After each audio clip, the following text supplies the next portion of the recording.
Hello everyone, my name is Ashanagi. So today I am going to start the topic general organic chemistry. So it is the most basic part of the chemistry. अब अगर आप MSc के student हो या आप BSc के student हो तो आपको जनरल ऑर्गेनिक केमिस्ट्री आना मस्ट है। क्यों? क्योंकि जब भी हम कोई भी रिएक्शंस आगे पढ़ेंगे, फर्दर रिएक्शन, इंटरमीडिएट या फिर नेम रिएक्शन कुछ भी पढ़ेंगे, तो वहाँ पे हमें जनरल ऑर्गेनिक केमिस्ट्री की थोड़ी बहुत नॉलेज होना बहुत ही मस्ट होती है, इंपॉर्टेंट होती है। सो आज जो हम स्टार्ट करने वाले हैं that was general organic chemistry. इसमें हम पहले पढ़ेंगे इलेक्ट्रोफाइल। इलेक्ट्रोफाइल होते क्या है? इलेक्ट्रोफाइल वो होते हैं जिनको इलेक्ट्रॉन एक्सेप्ट करना बहुत अच्छे से आता है, उन्हें क्या होता है इलेक्ट्रोफाइल्स होते क्या है? इलेक्ट्रोफाइल्स होते हैं जिनको इलेक्ट्रॉन से बहुत ही ज़्यादा प्यार होता है। सो हमें पता है electronegativity is inversely proportional to energy. So इस स्टेटमेंट को हम क्यों बोलते हैं कि electronegativity is inversely proportional to energy? अब अगर हम इलेक्ट्रोनेगेटिविटी सीरीज देखें FON, तो इस तरफ जाने से, लेफ्ट टू राइट जाने से क्या होता है? इलेक्ट्रोनेगेटिविटी इंक्रीज करती है। इलेक्ट्रोनेगेटिविटी इंक्रीज करती है तो नाइट्रोजन का साइज क्या होता है? छोटा हो जाता है। अब नाइट्रोजन का साइज छोटा होने से क्या हुआ? न्यूक्लियस के बहुत पास है इसके सारे इलेक्ट्रॉन्स। जब न्यूक्लियस के सारे इलेक्ट्रॉन्स इसके पास हैं तो क्या होगा? अगर कोई आता है इसके पास कि भैया मैं हमें इलेक्ट्रॉन दो, तो ये देगा नहीं। इसको इलेक्ट्रॉन्स बहुत ही टाइटली होल्ड करके इसके इलेक्ट्रॉन्स को रखा रहेगा। न्यूक्लियस क्या करेगा? इसके इलेक्ट्रॉन्स को बहुत टाइटली होल्ड करके रखा रहेगा, जिसकी वजह से इसकी एनर्जी क्या होगी? इसकी डिक्रीज हो जाएगी। सो इससे हमें ये पता चलता है electronegativity is inversely proportional to energy. So we know that in carbon and hydrogen the electronegativity of carbon is 2.5 and hydrogen is 2.1. So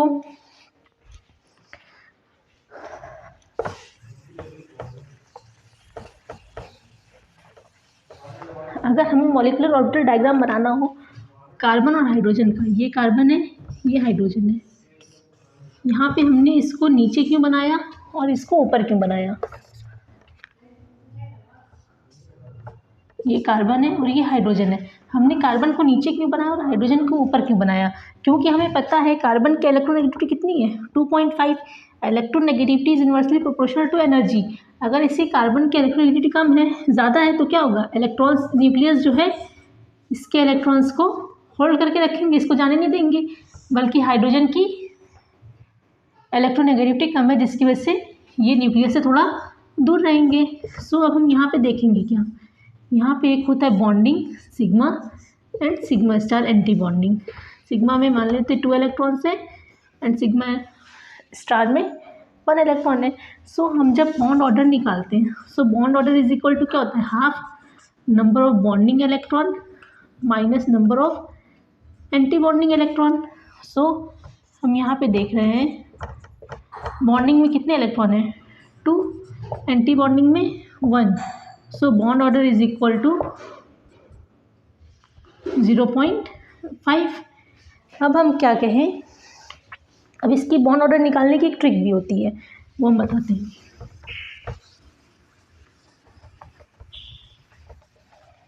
हम शुरू करते हैं 14।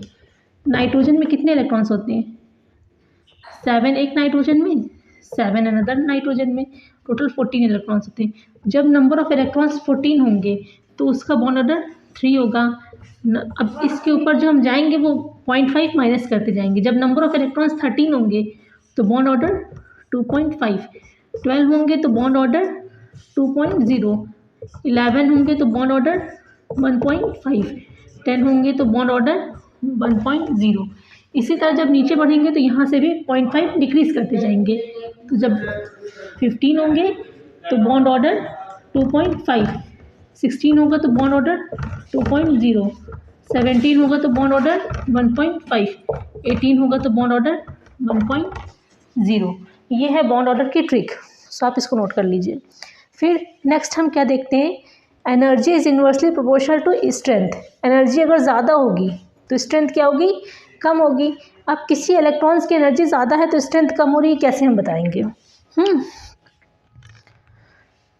हाँ, एक बात और, अगर बॉन्ड ऑर्डर हमें निकालना है किसी भी मॉलिक्यूल का हमें बॉन्ड ऑर्डर निकालना है और उस मॉलिक्यूल में number of bonding electron is equal to number of anti bonding electron है, मतलब कि बॉन्डिंग इलेक्ट्रॉन और एंटी बॉन्डिंग इक्वल है। मान लीजिए हमने फॉर्मूला लगाया, non bonding minus number of bonding minus number of anti bonding, और इन दोनों में इक्वल कितने 2 है मान लेते हैं, हाफ इंटू 2 माइनस 2।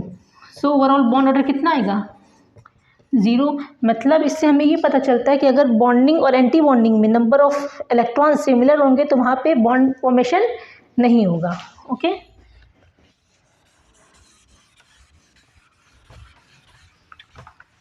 नेक्स्ट अब हम देखते हैं, यहाँ पे N है, नाइट्रोजन NH3, NH3 में 2 इलेक्ट्रॉन्स हैं। ये कौन से इलेक्ट्रॉन्स हैं जो किसी बॉन्डिंग में पार्टिसिपेट नहीं कर रहे हैं, सो इसको क्या कहेंगे नॉन बॉन्डिंग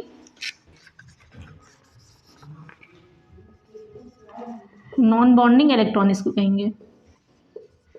सो ये नॉन बॉन्डिंग इलेक्ट्रॉन करेंगे क्या, ये जो है यहाँ पे CH3 है, ये नॉन बॉन्डिंग इलेक्ट्रॉन यहाँ पे जाएंगे, जब यहाँ से जाएंगे तो ये आयोडीन के बॉन्ड को, कार्बन आयोडीन के बीच के बॉन्ड को ब्रेक कर देंगे। क्यों इन्होंने कार्बन आयोडीन के बॉन्ड के ब्रिज को ही ब्रेक किया, बल्कि कार्बन हाइड्रोजन के बॉन्ड को नहीं ब्रेक किया? क्यों, हमें पता है ये भी सिग्मा स्टार सिग्मा है, ये भी सिग्मा बॉन्ड है, बट स्टिल उसने कार्बन आयोडीन के बॉन्ड को ब्रेक किया, ना कि उसने क्या किया, अगर इसने रिएक्शन करके ये बनाया होता, मान लेते हैं हम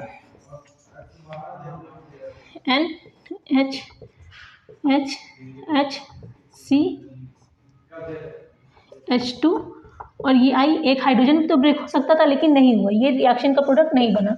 क्यों ऐसा हुआ, यहाँ पे ऐसा इसलिए नहीं हुआ क्योंकि जो कार्बन और आयोडीन के बीच का साइज़ है, आयोडीन का साइज़ बहुत ही बड़ा है कार्बन से, जिसकी वजह से इनके बीच जो ओवरलैपिंग होती है वो ये है। अब ये बॉन्ड जल्दी ब्रेक होगा या फिर ये बॉन्ड जल्दी ब्रेक होगा, तो हम देखेंगे पता चल रहा है, क्योंकि यहाँ पे साइज डिफरेंस बहुत ही ज़्यादा है, जिसकी वजह से कार्बन और आयोडीन के बीच का बॉन्ड ब्रेक हो जाएगा और कार्बन हाइड्रोजन के बीच का बॉन्ड ब्रेक नहीं होगा। सो ये बॉन्ड यहाँ से गया, आयोडीन निकला और यहाँ पे NH3 अटैक किया। After that what is homo and what is लीमो, अभी हम इसके आगे पढ़ेंगे what is homo and what is लीमो। होमो क्या होता है, हाईएस्ट ऑक्यूपाइड मॉलिक्यूलर ऑर्बिटल, जिसकी एनर्जी बहुत ही ज़्यादा हाई होती है और वो क्या करता है, इलेक्ट्रॉन्स को डोनेट करता है। अब ये कैसे, अभी हमने मॉलिक्यूलर ऑर्बिटल डायग्राम पढ़ा था,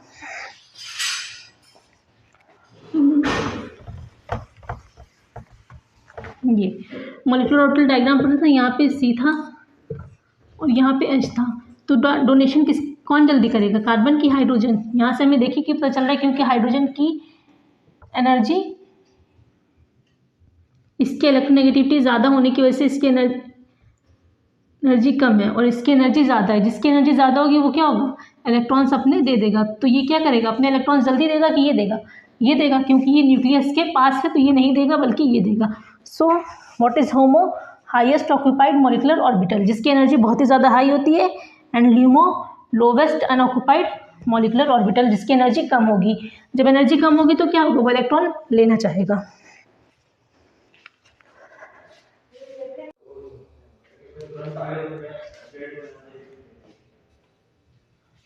नेक्स्ट जो हम स्टार्ट करने जा रहे हैं वो है डोनेशन एबिलिटी, कि इलेक्ट्रॉन्स कब डोनेट करेगा, कौन डोनेट करेगा, कौन डोनेट नहीं करेगा। सो हमें ऑर्डर ऑफ डोनेशन हमें ये पता है कि नॉन बॉन्डिंग का सबसे ज़्यादा होता है, देन पाई का, देन सिग्मा का।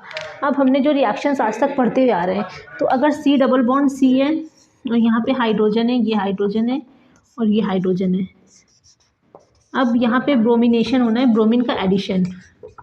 अगर ब्रोमीन का एडिशन होता है तो ये हाइड्रोजन बॉन्ड ब्रेक नहीं होता है, बल्कि ये पाई बॉन्ड ब्रेक होता है और यहाँ पे ब्रोमीन ये ऐसे लग जाता है। सो हम यहाँ पे ये देख रहे हैं, यहाँ पे हमने क्या देखा कि डोनेशन कौन जल्दी कर रहा है, पाई बॉन्ड जल्दी कर रहा है कि सिग्मा, पाई, क्योंकि जो बॉन्ड ब्रेक हो रहा है वही जल्दी डोनेशन कर रहा है। सो ऑर्डर ऑफ डोनेशन क्या होता है, non bonding, than pi, then sigma. हमें पता है होमो मतलब जिसकी एनर्जी बहुत ही ज़्यादा हाई होती है, जब किसी की एनर्जी हाई होगी तो वह इलेक्ट्रॉन्स डोनेट करेगा, और जिसकी एनर्जी लो होगी, अब क्या होता है, जिसकी एनर्जी लो होगी वो क्या होगा, इलेक्ट्रॉन को एक्सेप्ट करेगा। अब हम sp3, हम कैरेक्टर्स हाइब्रिडाइजेशन पे आते हैं। sp, sp2, sp3 percentage character, s 100%, sp में 50% एस, 50% पी एस। P2 में एस 33.3%, पी 33.3% और ये पी 33.3%। यहाँ पे S P P P 25%, 25%, 25% and 25%। सो यहाँ से हम क्या कंक्लूजन निकालने वाले हैं, यहाँ पे हम ये देखेंगे एस कैरेक्टर जिस भी एलिमेंट के पास या फिर जिस भी मॉलिक्यूल के पास एस कैरेक्टर जिस मॉलिक्यूल के पास सबसे ज़्यादा होगा के पास ज़्यादा होगा तो वो क्या करेगा। अब यहाँ पे हमें पता है ये न्यूक्लियस है, न्यूक्लियस के पास ये एस, ये पी, ये डी, ये एफ। एस करेक्टर न्यूक्लियस के सबसे ज़्यादा पास है। सो जिस पे एस करेक्टर ज़्यादा होगा वहाँ पे क्या होगा, डोनेशन एबिलिटी कम होगी। एस करेक्टर जिस मॉलिक्यूल के पास ज़्यादा होगा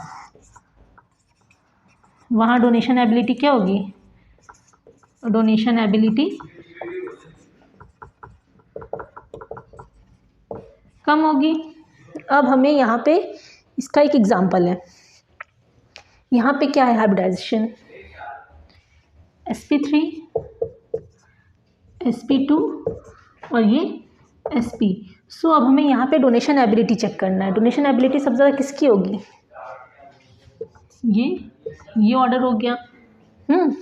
आफ्टर दैट हमें क्या पता है CH3 माइनस है और NH2 माइनस और यहाँ पे 2 इलेक्ट्रॉन्स हैं, ये सेम, ये सेम, ये सेम, ये सेम। इस नाइट्रोजन के पास नॉन बॉन्डिंग इलेक्ट्रॉन्स हैं। सो इस नॉन बॉन्डिंग इलेक्ट्रॉन्स के होने की वजह से क्या होगा, यहाँ पे डोनेशन एबिलिटी इसकी ज़्यादा हो जाएगी। फिर थर्ड में हम क्या देख रहे हैं, यहाँ पे H H H, यहाँ पे NH3 है, यहाँ पे N के पास ये 2 H है। यहाँ पे हम देख रहे हैं ये सेम है, ये सेम है, लेकिन सिग्मा ज़्यादा डोनेशन एबिलिटी ज़्यादा अच्छी कि इस नॉन बॉन्डिंग की।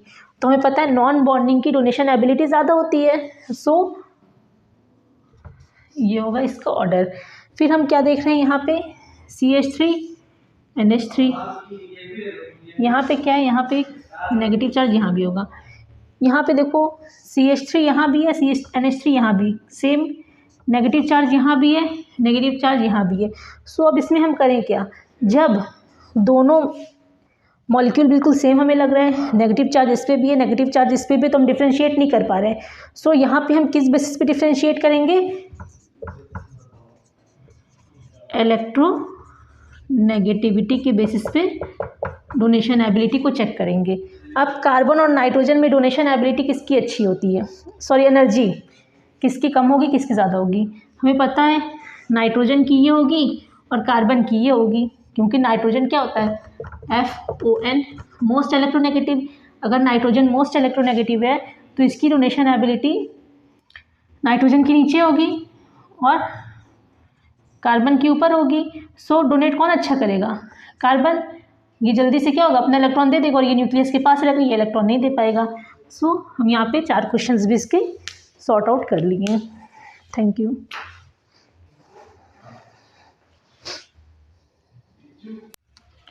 सो नेक्स्ट हम देखेंगे बॉन्ड एनर्जी। बॉन्ड एनर्जी क्या और पोटेंशियल एनर्जी क्या होती है। बॉन्ड एनर्जी या पोटेंशियल एनर्जी डिक्रीज कर जाएगी अगर मॉलिक्यूल क्या होगा, स्टेबल होगा। अब बॉन्ड डिसोसिएशन एनर्जी क्या होती है, वो एनर्जी जो हम किसी बॉन्ड को ब्रेक करने में लगाते हैं, that is called bond dissociation energy. Bond strength is inversely proportional to bond energy and inversely proportional to bond length. अब अगर एक है जिसकी बॉन्ड लेंथ ये है और एक है जिसकी बॉन्ड लेंथ ये है, तो जल्दी ये ब्रेक होगा इन कंपैरिजन टू दिस, क्योंकि इन दोनों ने आपस में एक दूसरे को बहुत ही टाइटली होल्ड करके रखा है इन कंपैरिजन टू दिस। तो जितनी ज़्यादा बॉन्ड लेंथ होगी उतनी बॉन्ड स्ट्रेंथ कम लगेगी, उतनी ताकत कम लगेगी इसको तोड़ने में। और directly proportional to S character, जितना ज़्यादा होगा उतनी बॉन्ड स्ट्रेंथ ज़्यादा होगी। और बॉन्ड स्ट्रेंथ ज़्यादा होगी तो क्या होगा, बॉन्ड डिसोसिएशन एनर्जी भी ज़्यादा होगी। अगर इन दोनों बॉन्ड के बीच में स्ट्रेंथ ज़्यादा है, ताकत ज़्यादा है, तो इनको तोड़ने में मेहनत हमें ज़्यादा करनी पड़ेगी। So bond strength is directly proportional to bond dissociation energy. So अब हम यहाँ पे नेक्स्ट क्वेश्चन देख रहे हैं कि किसको हम पहले प्रोटोनेट कर सकते हैं। यहाँ पे एक नाइट्रोजन भी है और यहाँ पे एक ऑक्सीजन भी है। तो हम ये देख रहे हैं, अगर हमने इस नाइट्रोजन को प्रोटोनेट किया, प्रोटोनेट मतलब बेसिसिटी, या फिर किस पे पहले H को अटैक हो सकता है। यहाँ पे हमने क्या देखा है, यहाँ पे NH2 है, यहाँ पे C डबल बॉन्ड O है। अगर हमने इस पे अटैक कराया, इस नाइट्रोजन पे अटैक कराया हाइड्रोजन का, तो ये प्रोटोनेट नहीं होगा। यहाँ पे ये प्रोटोनेट क्यों नहीं होगा, यहाँ पे अगर कोई भी एटम है जिसके पास लोन पेयर ऑफ इलेक्ट्रॉन्स है और वो कॉन्जुगेशन में जा सकता है, तो वो कॉन्जुगेशन में जाएगा, ना कि प्रोटोनेट होगा। इफ़ एन एटम और molecule contains lone pair of electron, then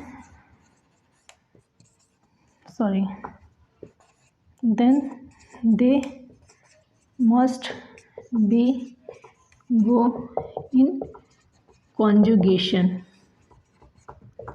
यहाँ पे क्या है, ये lone pair of electrons conjugation में जा सकते हैं, सो इसीलिए यहाँ पे हाइड्रोजन का प्रोटोनेशन नहीं होगा। प्रोटोनेशन कहाँ पे होगा, ये गया यहाँ पे, ये ऑक्सीजन यहाँ पे नेगेटिव चार्ज आया, यहाँ पे हाइड्रोजन का अटैक होगा, सो यहाँ पे OH बन जाएगा। ये हो गया। अब हम कैसे थिंक करते हैं किसी की डोनेशन एबिलिटी के बारे में। अगर हमने थिंक करने की 3 चीज़ें देख ली है, एक हाइब्रिडाइजेशन देख लिया है, एक इलेक्ट्रोनेगेटिविटी के बेसिस पे देख लिया है, और तीसरा बॉन्ड डिलोकलाइजेशन की बेसिस पे। अब हम थिंक कैसे करें, ऑर्डर ऑफ थिंकिंग।